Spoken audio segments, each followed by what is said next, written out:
the sense that irony is not simply a trope or figure of speech or all too clever way of annoying your interlocutor, right, is especially reprised or cultivated with the so-called romantic ironists. That at the time that was written, postmodernism and an ironic postmodernism seemed to be the zeitgeist. We've probably moved away from that. There are a lot of irony haters and who have bemoaned the fact that irony doesn't give you a firm foundation to work politically. It's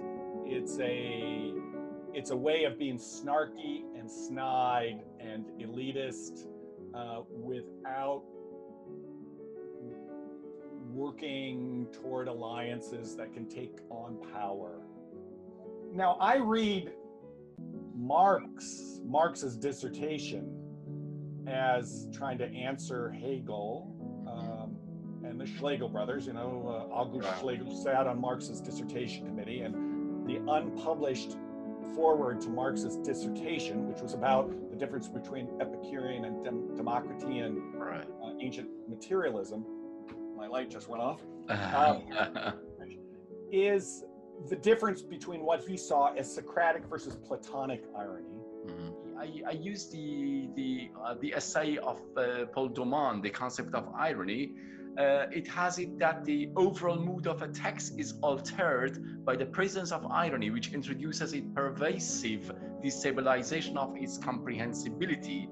Does it mean, or at least imply, that irony is a gesture against communication? I mean, I ask this question especially against the backdrop of Habermas' notion of communication. Of course, with Kierkegaard, you have this ironic leap of faith.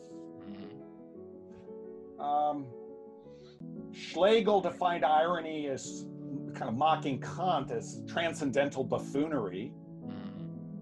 I think Rorty calls it the ability to live after the death of God. And ultimately, the Purgatorio is about, it's not an apparatus, otherworldly apparatus to take literally. It's about our life here.